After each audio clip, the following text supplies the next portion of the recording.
C'est lundi, c'est le débat sur Direct Gestion de 9h30 à 10h. Deux experts vont nous analyser ce marché toujours compliqué, volatile, incertain. Éric Bertrand, directeur de la gestion taux et crédit de CPRM, est avec nous. Bonjour Éric. Bonjour Fabrice. Et nous a rejoint en plateau Laurent Boudouin, le responsable des investissements chez Amaïka AM. Bonjour. Bonjour Laurent. Fabrice. On commente, messieurs, on démarre avec l'édito. Résultat plutôt de bonne facture, malgré un ralentissement économique qui évidemment pâtit de la croissance chinoise. Croissance chinoise qui est ressortie d'ailleurs sans grande surprise, 6,9% cette nuit. On attendait en dessous de 7. Bon, on y est, mais on reste sur des niveaux qui étaient attendus, annoncés. Les résultats ont été plutôt quand même corrects. On voit que les entreprises ont été impactées pour certaines, mais résistent plutôt bien puisque les vents porteurs sont toujours là. Oui, tout à fait. L'alignement des planètes de début d'année a quand même produit un peu d'effet en zone euro. Les marchés ont peut-être cet été un peu surréagi à cause d'une bourse chinoise qui manquait peut-être un peu de maturité sur le ralentissement chinois. Quand on regarde depuis 2011, le ralentissement chinois, il est piloté. Alors bon, c'est pas toujours très bien dans le détail. En tout cas, c'est un ralentissement qui, pour l'instant, a l'air d'être en ordre.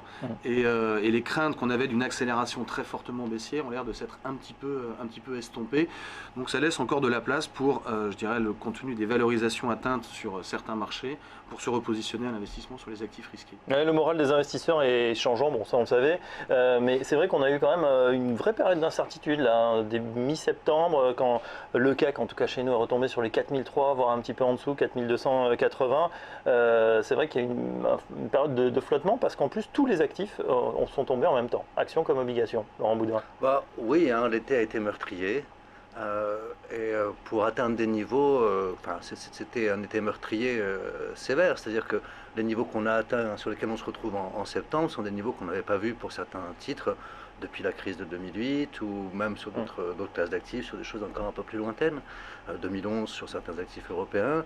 Donc bon, c'est des choses qu'on comprend très bien ce qui a pu se passer, une différence de conjoncture, un dollar qui monte, des devises émergentes qui baissent à toute vitesse, les marchés émergents qui partent à la trappe, alors qu'ils représentent un gros bout du PIB mondial maintenant, parce qu'on est à peu près à 42%, et le marché mondial s'enrhume, pouf, voilà.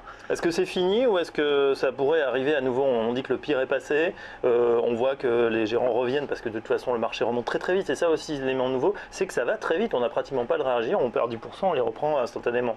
C'est notre analyse, on n'est jamais trop sûr évidemment, mais c'est notre analyse pour plusieurs raisons.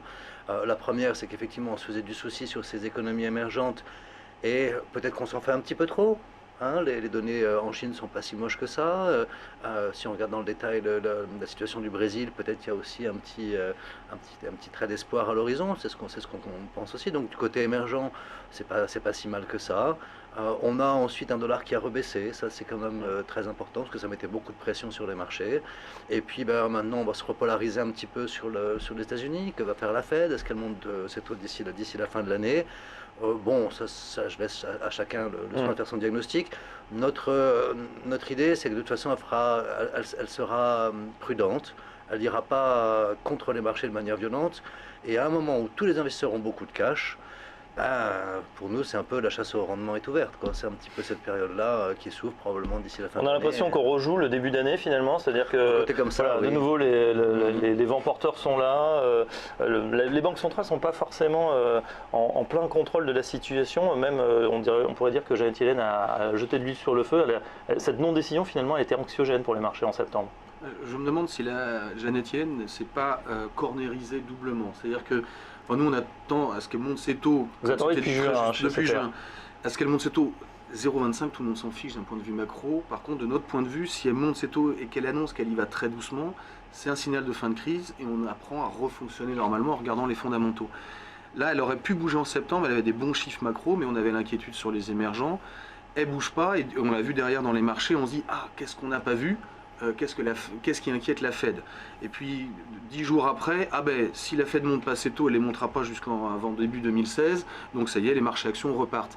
Tout ça, c'est pas sur des choses très très saines. Donc de notre point de vue, en décembre, et quand on voit l'intervention de l'ensemble des banquiers centraux derrière ce meeting un petit peu peut-être, on a loupé une opportunité, on sent bien qu'ils ont envie de sortir de ce corner des taux zéro, pas parce que l'économie accélère au galop, mais parce qu'on est dans du très très très accommodant et on ferait juste du très accommodant après. Alors, vous parlez du dilemme de la Fed dans votre dernière publication, ce risque de report qui pourrait être perçu comme un signal de fin de crise, vous l'avez dit, mais également, on se pose la question, est-ce qu'on est dans le cas d'un hard landing chinois?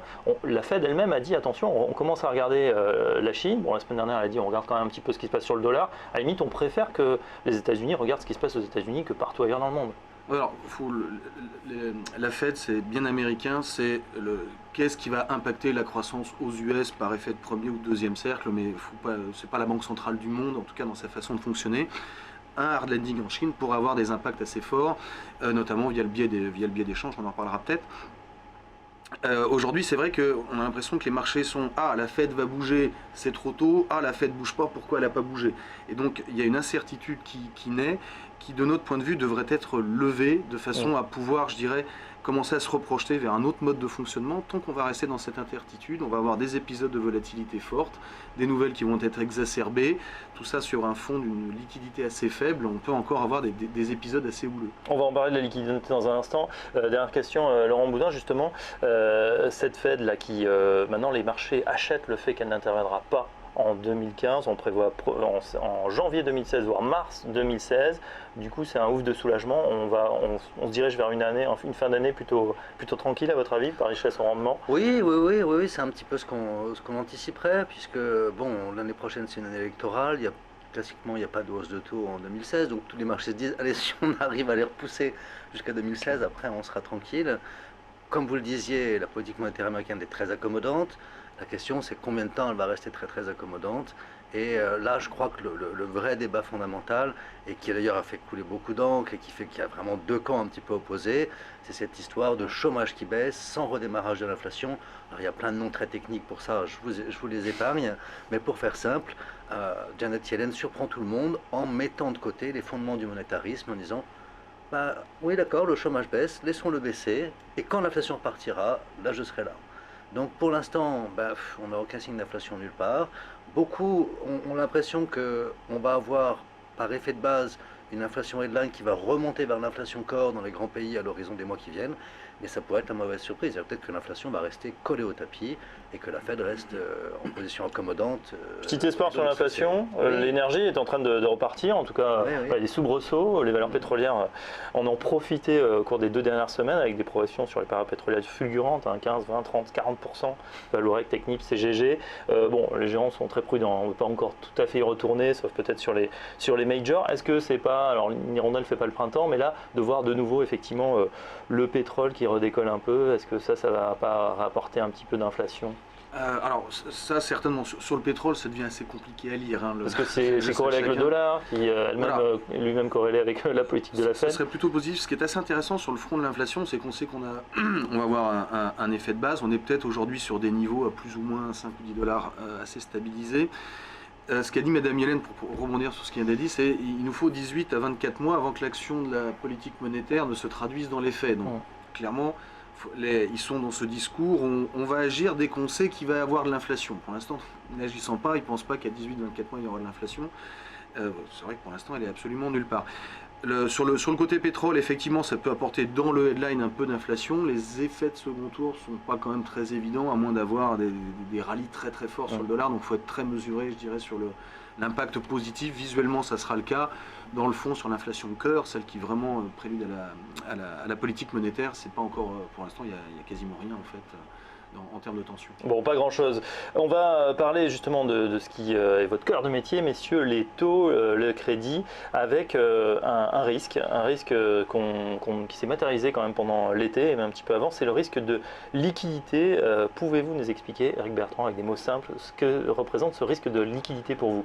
Alors, la liquidité, en gros, sur un marché, mais comme sur un marché des primeurs, c'est la capacité à pouvoir acheter et vendre différentes quantités d'actifs sans faire décaler le marché, sans être dégradé sur les prix. C'est quand vous faites vos courses, si vous achetez 2 kg de tomates au lieu de 1, il n'y a pas de raison que ça vous change votre prix et le prix globalement des tomates sur le marché.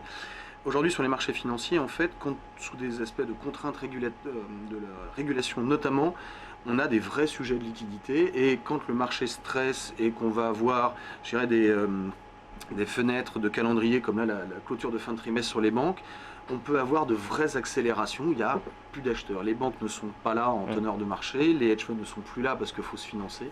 Et donc on peut avoir des variations de prix qui sont d'une extrêmement grande importance et impacter d'autres actifs par ricochet. C'est nouveau, ça aussi, mauvaise nouvelle sur les marchés. On voit qu'avant, on avait des asset managers qui vendaient peut-être, c'était racheté par les banques, ou si les banques ne voulaient pas, c'était racheté par les hedge funds. Vous dites, à cause de la réglementation, aujourd'hui, on n'a plus forcément ces coussins amortisseurs, ce qui fait qu'il y a des gros décalages. Les banques et les hedges sont toujours là, mais pour des tailles beaucoup moins fortes. Il faut bien voir que l'encours de dette globalement a été multiplié par 2 sur les 5 dernières années de dette dans le marché, alors que dans le même temps, on diminuait la capacité du bilan des banques à prendre en tant que teneur de marché l'ensemble de ces titres par 4 ou voire même un petit peu plus. Donc globalement, ils sont là, mais beaucoup moins qu'auparavant. Les hedge funds ont été très réduits, notamment à cause du financement qui n'ont plus des banques pour les mêmes raisons. Et donc on se retrouve quelquefois avec des vendeurs finaux, et puis il faut attendre que le prix décale de façon énorme jusqu'à devenir complètement aberrant. On retrouve la même typologie d'investisseurs finaux, se dire à ce prix-là j'y retourne. Sauf que le mouvement est tel qu'il peut appeler un enchaînement, c'est que ça baisse, et puis on commence à avoir des clients qui rachètent dans les fonds, donc il faut vendre, donc on appuie encore sur les cours, et ainsi de suite, ça peut se transmettre. C'est donc un vrai risque, il y a la BRI, il y a la SEC, il y a plein d'instituts qui en ont parlé. À aujourd'hui, on peut avoir un vrai risque d'accélération à la baisse sur la liquidité, avec des effets de bord plus quelques nouvelles, hein. Ça sera une somme de choses, mais c'est un vrai risque aujourd'hui. Laurent Boudin, vous gérez un fonds chez Amaïca qui s'appelle Toréal Européen, donc vous êtes sensible à cette problématique. Vous êtes d'accord justement sur cette liquidité qui a tendance à se réduire, ou est-ce que c'est au contraire, pour vous, si on est à l'affût aussi, un facteur d'opportunité?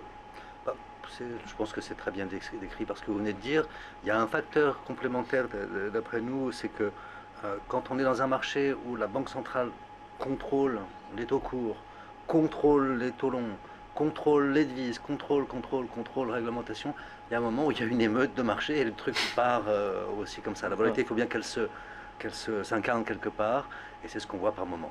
Alors c'est pour ça que c'est très vif, très violent, et que là on a quand même eu 3 mois particulièrement volatiles, et c'est aussi pour ça que je pense que beaucoup de gens regardent le niveau du VIX, donc la volatilité des actions américaines, le fameux indice de la peur, de manière très rapprochée, quoi.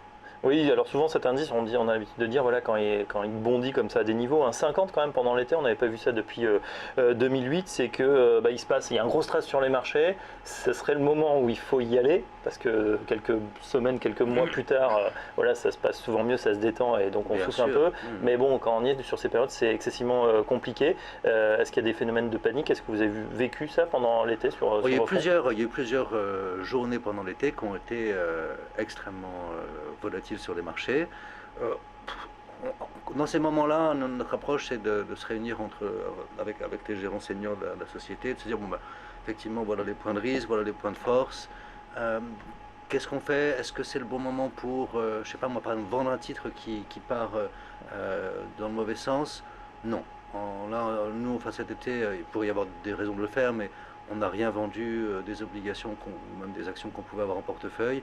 Et aujourd'hui, avec une inflation à 0, on arrive à trouver des rendements réels très importants, plus sur la partie privée que sur la partie Govies, mais même sur les Govies périphériques, avec 0 d'inflation, on a encore 1,70, 1,80 sur l'Italie, sur l'Espagne. C'est comme ça que l'Italie se retrouve moins cher que les États-Unis, par exemple. Sur les corporates, les obligations d'entreprise, on a un exemple que vous avez pris dans votre document de référence, c'est Abengoa, effectivement, qui a été chahuté, producteur d'énergie renouvelable en Espagne. Qu'est-ce qui s'est passé sur Abengoa? Il y a eu effectivement des disparités là, de quoi c'est impressionnant. L'exemple qu'on montre en fait, c'est que sur un titre, sur une nouvelle qui n'est pas forcément si catastrophique que ça, enfin je veux dire, il ne faut pas exagérer, la sanction par le prix, comme on a pu l'avoir sur du Glencore ou du Anglo plus récemment, la sanction de prix pour une mauvaise nouvelle est complètement disproportionnée par rapport à la nouvelle. Et c'est vrai que je dirais qu'il y a quelques temps, on aurait eu très vite des acteurs qui seraient venus ajuster le prix. Là, on commence d'abord par prendre moins 10, moins 15, moins 35% sur l'obligation Glencore. il y a 15 jours, c'était presque autant que l'action.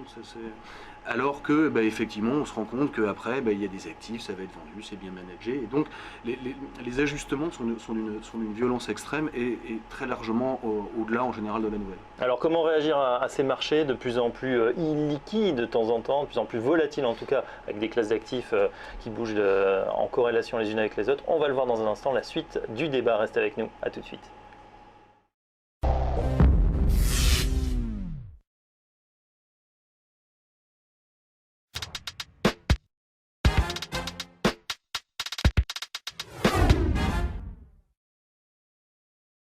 Retour sur le plateau de Direct Gestion, le débat, mes invités ce matin, un débat 100% taux, en tout cas avec des spécialistes. Éric Bertrand, directeur de la gestion taux et crédit de CPRAM, et Laurent Boudouin, un responsable des investissements chez Amaïca. Laurent, justement, on parlait de corrélation. C'est la question pourquoi. Avant, on avait l'impression, et d'ailleurs il y a eu des dégâts sur les fonds flexibles, c'est-à-dire ceux qui ont une poche action, une poche obligation. Avant, quand les actions baissaient, les gens aller sur les valeurs refuges, donc les obligations qui montaient. Aujourd'hui, on a une baisse des actions et malheureusement pas de contrepoids des obligations. Comment ça se fait? Ça, c'est vraiment au cœur des problématiques de gestion actuellement. C'est une relation qui est assez stable à long terme, mais il n'y a pas toujours eu ce mécanisme dans lequel, quand les actions baissent, les taux baissent par compensation. Et notamment dans les années 80, à la fin des années 80, ce qui comptait beaucoup plus que le chômage et les corrélations actions-obligations, c'était le déficit commercial américain, c'était sur les devises que ça se passait, et on pouvait tout à fait imaginer avoir des obligations qui montaient et des actions qui montaient ensemble. Donc on peut y revenir. Maintenant, qu'est-ce qui semblerait se dessiner à court terme? Notre analyse est la suivante, c'est qu'effectivement, dans le contexte du moment, on voit bien que les banques centrales ont quand même toujours cette volonté reflationniste.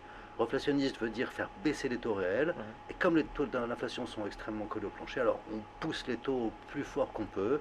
Je pense que c'est ce qu'on va voir en Europe avec la Banque Centrale Européenne, au Japon en fin de mois, et pourquoi pas à l'horizon des mois qui viennent, la Fed aussi peut y revenir, enfin en tout cas une volonté de faire baisser les taux govies. Et dans ce cadre-là, eh bien, c'est vrai que ça peut être rassurant pour les marchés d'actions de constater qu'il n'y a pas de volatilité sur les taux, que les taux baissent, qui sont assez sages, et que du coup, les marchés d'actions pourraient en profiter aussi. Donc on a une espèce de phénomène dans lequel les actions et les obligations marchent dans le même sens. Ah oui, d'où l'inquiétude, le jour où ça s'arrête, effectivement, la panique à bord.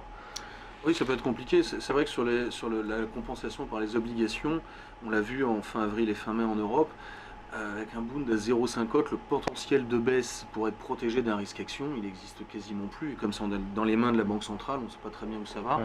Il y en a peut-être un peu plus aux États-Unis, avec 2 sur le 10 ans US, où nous on trouve que ça continue de protéger, ça porte un peu de rendement. Mais très clairement, les corrélations peuvent s'inverser très fort. Hein. Rappelez-vous de mai-juin 2013 avec le fameux tapering. Là, il n'y a pas de gagnant non plus. Hein. Donc il faut être très très prudent sur les corrélations et les compensations. Et les meilleurs moyens de ne pas avoir de risque, c'est de le vendre. Hein. C'est pas d'acheter quelque chose en face qui est censé le compenser en cas de baisse. Parce que on a ce qu'on suit beaucoup chez CPR, donc des changements de régime, c'est-à-dire qu'on suit les corrélations entre les différents actifs. Et on voit qu'à certains moments, des actifs qui évoluaient plutôt de façon opposée se mettent tout d'un coup à évoluer dans le même sens. Et du coup, un portefeuille qui était censé être équilibré se retrouve avec un portefeuille avec un seul risque. Donc c'est quelque chose qu'il faut vraiment suivre de très près. Justement, chez CPR, vous faites aussi des scénarios de marché. On va y revenir un instant. 2 scénarios actuellement. Maintien de la dynamique économique dans les pays développés. C'est ce qu'on connaît grosso modo en ce moment. Ou bien le ralentissement chinois s'aggrave et entraîne l'Asie et les émergents, affectant les bénéfices à échelle mondiale. 60-40, j'ai l'impression que c'est bien équilibré, surtout qu'on vient d'avoir les chiffres officiels du ralentissement chinois, qui n'est pas si ralenti que ça, 6,9% ce matin ont-ils communiqué. Le principal risque maintenant, c'est la Chine, pour Éric Bertrand. Oui, alors c'est le scénario de risque. Alors effectivement, il y a 3 semaines, c'était plus le scénario adverse, maintenant on est rebasculé dans le central. Le scénario de ralentissement de la Chine, soit il part de la Chine ou des émergents avec une mécanique qui s'embraye mal et une accélération à la baisse, un hard landing comme on dit, qui a l'air de s'être un petit peu éloigné avec les chiffres de cette nuit, bon, il faut quand même rester prudent. Soit, et c'est un peu, ce scénario recouvre également ça, la Fed bouge, parce qu'il y a un moment, il faut qu'elle sorte du corner dans lequel elle s'est mise de notre point de vue, et ça provoque des ajustements de capitaux tellement forts sur les émergents et sur le dollar que ça précipite cette chute des émergents et on reboucle, on retourne dans le même sujet. Donc scénario adverse qui effectivement, avec des baisses évidemment sur les actifs risqués et sur les taux d'intérêt, qui est un pourcentage assez élevé. Pour vous, Laurent Boudouin, les risques principaux sur cette fin d'année? Les risques principaux, on voit deux surprises possibles, une très négative, une très positive, positive et négative. Alors, on va commencer par les mauvaises nouvelles. On n'est pas sûr de ce qui se passe en Syrie, et c'est quand même un micmac assez complexe, dans lequel on n'est pas sûr qu'il n'y ait pas certains de nos compatriotes qui soient exposés aux bombes russes. Donc tension géopolitique exacerbée les gens on commence à lire un certain nombre d'articles qui disent la Troisième Guerre mondiale a déjà commencé. C'est vrai. Donc ça serait quand même un peu nouveau et ça pourrait quand même impacter les marchés à un moment. Ça c'est clair. De l'autre côté, quand on regarde bien tous les tours, là on vient à la macroéconomie, quand on dit qu'il n'y a pas d'inflation, que M. Larry Summers dit mais non, mais c'est la secular stagnation, quelle est la solution? Les taux d'intérêt négatifs. Et ça, c'est M. Kocherlat-Kota, je crois, de la Fed, qui disait moi, je suis désolé, les taux Fed Fund, je les vois négatifs l'an prochain. Est-ce que ce qui nous attend, c'est pas d'avoir tout un tas de taux négatifs? Alors là, on est sûr que si on est taux négatif, on aura beaucoup de gens pour emprunter, pour reconsommer. C'est sûr que les Français, s'ils empruntent, voilà, là, ça générerait beaucoup de croissance d'un seul coup. Donc c'est un petit peu ça pour nous les deux extrêmes du côté positif et négatif. Effectivement, deux extrêmes. Dans ces conditions et dans vos métiers, on revient un instant sur les taux. Sur l'obligatoire, les souverains, il n'y a pas grand-chose à faire. Donc il y a peut-être un mouvement qui va se réamorcer de baisse des taux. En tout cas, on restera à des niveaux planchers et peut-être un peu risqués parce que quand ça remonte vite. Oui, et puis on n'est pas payé pour attendre sur les taux souverains euros. C'est-à-dire qu'à 0,50 de rendement, pardonnez-moi l'expression, il y a des claques à prendre. Donc nous on continue pareillement de bien aimer les périphériques. Sur le crédit, on trouve que la correction là, a été un peu sévère. On a effacé 12 à 18 mois de resserrement. Donc les obligations d'entreprise. Obligations d'entreprise, pardon. On commence à trouver que les marges, ça se regarde à nouveau. Et en protection d'actifs risqués, nous sur lesquels on a commencé à revenir chez CPR sur les actions compte tenu des niveaux atteints, on aime bien remettre un petit peu de 10 ans US qui a, comme je le disais tout à l'heure, la faculté de rebaisser un peu. C'est du 2 de rendement, c'est déjà pas mal.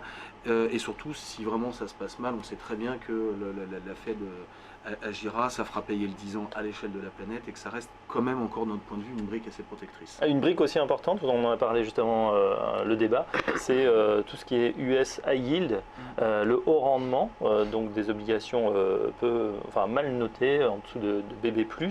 Ça paye plus que l'investment grade, donc les blue chips aujourd'hui, notamment aux États-Unis. Ça c'est un secteur qui vous plaît, où vous allez de plus en plus. Alors on a eu une grosse inquiétude quand même sur tout ce qui est secteur énergétique, on sait qu'il va y avoir de la casse, du coup vous évitez ce secteur, il y a quand même une allocation qui se fait en fonction des secteurs sur la ville. Nous c'est vraiment un indice très simple, c'est une opération, c'est pour ça que ça reste liquide et que ça reste très diversifié.